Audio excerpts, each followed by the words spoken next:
And I'm joined by some great guests tonight. Let's go over to the green room and see who's on the show today. It's none other than world champion boxer Ricky Hatton and Claire King.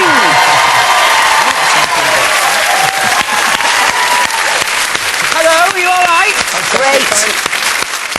Is it hot in there? It's hot in here. It's boiling. It's like the Caribbean in here. I'm sweating like a Manchester United fan on Derby Day, mate. Well done. Listen, we'll be chatting to you in a bit. Thank you very much for now. Claire King and Ricky Hatton.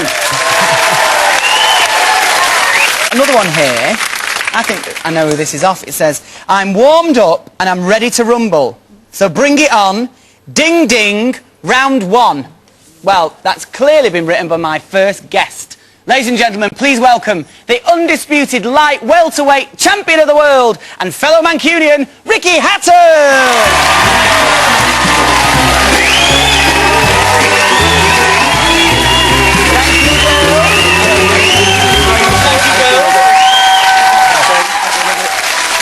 Thank you, ladies. Can you sit down?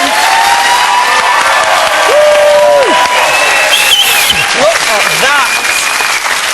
Look at that! Can I just say, Ricky, that's the big one. The belt's quite big as well. Let's see, cheeky. Blood and sand. Yeah. That weighs a ton. They're heavier than what you think, aren't they? They are. So look at that. Can we see? Round of applause for the bell. What does it mean? Well, that is the only title. I've won 6 world titles all in all now in 2 weight divisions, but that's the only one I currently hold. And I defended that in my last fight in Las Vegas, which obviously I want to take the new ring card girls with me. Next time absolutely. There, our 2 glamorous assistants there. We have to have a few words with Doris though about the Ricky Hatton thing, You did very well. We'll take them over to Vegas. So why do they have mirrors on them? Well, really, you should have engraved the opponent who you beat to win the title at the time, but I've not. Oh, I see. I think we've got a picture. Have I got a picture of that, Ricky? Here we go. This is Ricky and Jose Castillo. That's and this was in June, wasn't it? That was in June, my last fight, yep. It looks very violent. It is very violent. It's, believe you me, getting punched is a very overrated experience. Can I ask the obvious? What possesses you? I don't know. My mum goes mad. My mum goes watching me fight, and she's never been able to get her head around it. So she comes to watch you? Yeah, she still goes. Yeah, still goes. And me 2 grands go. It's like a real family occasion because my brother boxes. My 2 grands go, and my grands even go and take their sandwiches with them and everything. When they come yeah. It must be awful for them to see it, because at the end of the day, you're their son, aren't you? Well, I say grandson. to my family, especially my grands, you know, because they are, you know, in their 80s now, so I say I won't be offended if you don't come, but no, we won't miss it for the world, yeah. Oh, and you've just added MBE to your list of titles. Yeah, certainly have, yeah. Ricky Hatton MBE. Yeah, presumably that's for services to sports. That's right, yeah. What was that like? Did you go to Buckingham Palace to get it? Went to Buckingham Palace, yeah. And what, did you meet the Queen? In fact, we never met the Queen. She wasn't there that day. It was Prince Charles, and it was nerve-wracking to say the least. Because sometimes you go and they don't know who you are, do they? If you know, because you don't necessarily have to be famous to get one. You can be, you know, service to there's lots of different awards, you know, for different areas of sport and charity work and different things. But it was so exciting, wonderful day, yeah. Oh, who did you take? I took my girlfriend and my mum and dad. Mum was, you know, she had her best frock on and everything, and you know, daft hat. What does my hat look like? But they must have been so proud, you know. And you're actually starting to train again soon, night, because you're going to be doing a massive fight. Well, my next fight's December the 8th in Las Vegas again. So. And that's with this man. Yeah, pretty boy Floyd Mayweather, he's called. Floyd Mayweather. Hopefully he won't be too pretty after I've finished with him, but... what's that? That's the 8th of December, isn't it? That's the 8th of December. In Vegas again? Yep. Now, is he the one with the big gob? He has, yeah. He's the one that's always, like, slagging people off, isn't he? Yeah, he's quite full of himself. I think we've got something. Floyd Mayweather said, Ricky Hatton ain't nothing but a fat man. I'm going to punch him in his beer belly. Well, that is fighting talk, isn't it? Well, it is fighting talk. What do we think of him? Well, he's a wonderful fighter. In fact, he's the best pound-for-pound fighter in the world, but he is a bit full of himself. I think if there's such thing as reincarnation, he'll want to come back as himself, him.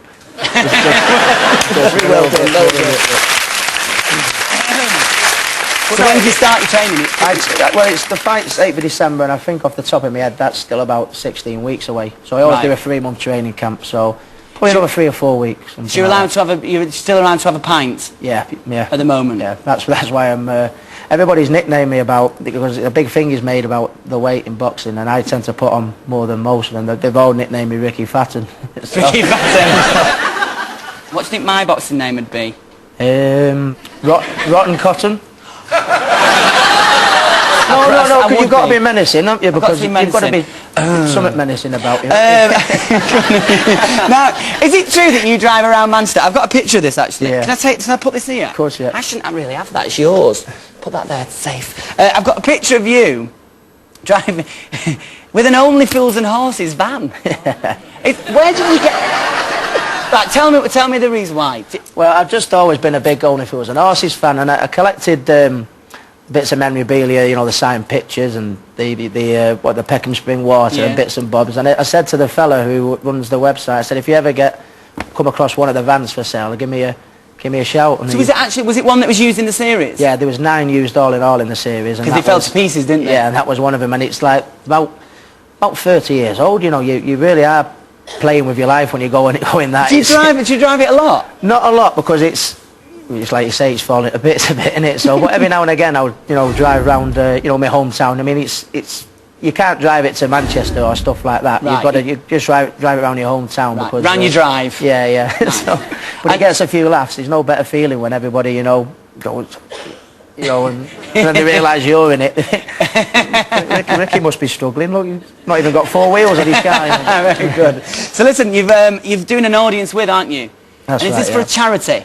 It is for a charity event in about a month's time. Really. And is it like a normal audience with, where people come and they just ask you questions and you have? Yeah, you know, I do a bit of a stand up, and the audience can ask me questions and that, and it is raising money for charity really, which is I do tend to do a lot of that. I mean, because you're a professional sportsman, I think it's not just what you do inside the ropes, it's what you do outside the ropes as well. And I think that was taken into consideration when the MBE come along, because I do a lot. For charity? What charity is it for? It's for the Genesis Appeal, which is a breast cancer charity. And, Absolutely.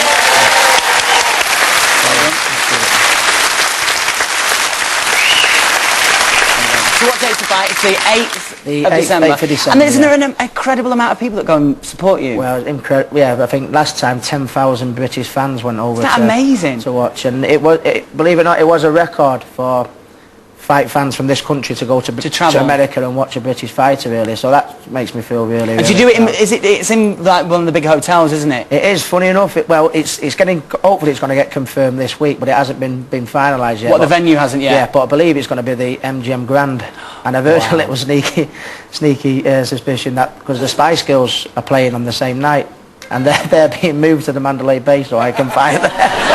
Wow, fantastic! That's what I've been led to believe. But you know, well, listen, I couldn't have a true boxing champion on the show without picking up a few tips. So I'm quite frightened about this. But Ricky, would you mind showing me a few moves? Certainly, yeah. Okay, let's go. Round of applause for Ricky Hatton.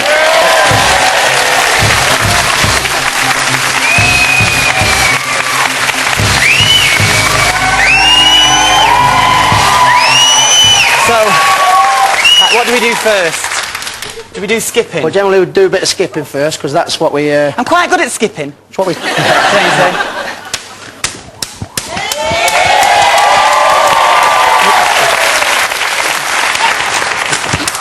Oh, I'm so scared! Can I get the right one, please? Can I ever go now? It's just for your bouncing. Batten down the hatches. I'm so scared. And you can do a little fast burst. What did you do here? You went like this. I'm going to do that. Right, you ready?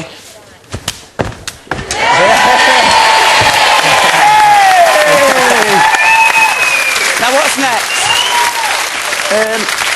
I'm absolutely knackered already. Right, what should we do? This is the medicine ball. Right. And you're not going to throw it at me. You can use this for just for a bit of a decent exercise. You can go like back to back. Right. Like you're doing. What you do, you can pass it round that way, and then you can hold this way. And what does this do? And then you can alternate that way. And then like that? That Okay, way. I see, you're tricking me, are you? So I go like that? Yeah. Right, go on.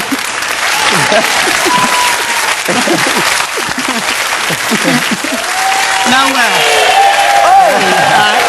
And then what else do you do? And then you also use it, you know, for hardening up your, you know, your stomach muscles, your abs. So right. What you do, you just like put your hands by your side and.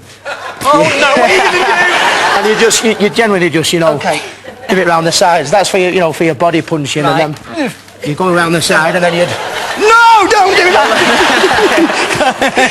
Okay, what's next? Right. I'm gonna put them on. Some people would kill for this. Some people would absolutely love to do this. And this is like obviously your pad work, and this is for like your timing. Do you hit me with them? No. Don't worry, you're hitting these. Oh right, okay. So you have to pretend it's someone you don't like. Yeah. What you do? Are you left-handed or right-handed? I don't know. No idea. But what you tend to do is you tend to go side on like that. Side on. Yeah. So you know turn the other way. Like that. Hand, yeah. That's so you're showing not as much of the target. And you keep your elbows in and your hands up. Right. What you do with your lead hand, you do like a jab. So you just jab.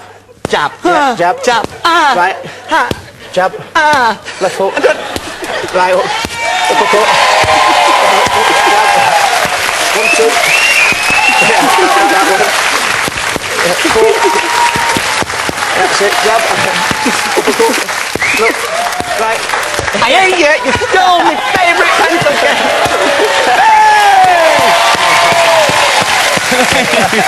Thank you very much for the tips, Ricky. I feel suitably ready to rumble now, so if you just excuse me. I don't think boxing's your game, Anthony. I'm going to have a bash, though. I'm going to have a damn good try. Are we ready? Can I have some music, please?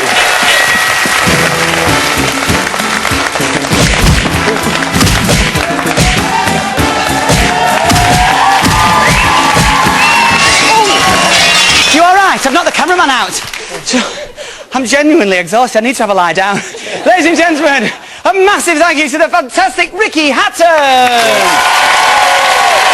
We'll see you in a bit when I'll be chatting to Claire King. Do you ever watch it still? Yeah, I do. Yes, Do you? I've still got friends in there. Yeah. Do you watch any soaps? Watch Corrie, yeah. Do you watch Corrie? Yeah. Do you watch Emmerdale? From time to time. I Time to make sure I time. watch Corrie a lot, but no. So you still watch it though because you've got mates in and Yeah. and Yeah, it's nice, occasionally. I mean, obviously I'm not in all the time, but when I do, yes, it's good to see what they're up to. and it's a nice way just to kind of check in with friends, isn't it? If you don't get to Yeah. see them in the flesh, you can still see them on the telly once in a while. Exactly. That's nice. Wait a bit. Now, can we talk about Strictly Come Dancing, please? Mm-hmm. So you were kind of like the bad girl of soaps, and you ended up with the bad boy of dancing, Brendan Cole. Yeah, well, I thought they'd do that. They had to put the bad boy and the bad girl together, didn't they, really? And how did you? What was it like? Was it terrifying, or did you enjoy it? It was probably the hardest job I've ever done, actually, purely because of the physical and mental things going on. I mean, it was like 3 to 6 hours a day training, 6 days a week. And then, of course, you've got And to then build you have yourself up the for a live live show, where if yeah. anything goes wrong, there's no going back. Oh, no. It's terrifying, But I isn't mean, it? I kind of got through it. I mean, you obviously, with your training, you know, it's full on. And this was for 2 or 3 months. You know, similar thing, 3 to 6 hours. Yeah, it's not something you could just walk in and do it at a couple of days' notice. Well, and Not yours, really, no. if you mess up, Well, they you knock you can. out. Do you know, would you ever do something like dancing? Strictly Come Dancing? Well, you've already seen today. I can't skip, so I don't know how to do it. Well, that's a I bit don't know how pressure, to do I'm it, the sure. dancing. But no, I think I'd give it a go. Because I think it's one of them reality things where, you know, once you've done it, you've achieved something, haven't it? And what's your prognosis with boxing? Do you think you'll give that up eventually in the near future? Well, You're I'd like talking to- to me. How's your boxing, Claire? Right. Do you think you'll give it up? Saturday Or night do you think, kebab. because that's the... I think another couple of years. I mean, if I beat the next guy, which I think I will, I mean, you can't go any higher than the best pound-for-pound fighter in any weight division. So, but I've always said, you know, by the time I'm 30, I'd like to, you know, call it a day. Well, I've had a lot of fights already. What I'm meaning is, because the public love you so much, so it'd be a shame if you bowed out of, like, you know, being in the public eye, because the public do clearly adore you. Yeah, so. you never know what might happen. You know, I might want to do a bit. Go on, Ricky. So dancing, you might do a bit of dancing. We may see you dance once in a while. You never know. You never know. It does keep you fit, actually. Yeah, It really I bet does. yeah. And of course, my fabulous guests, Ricky Hatton and Claire King. Have a great weekend.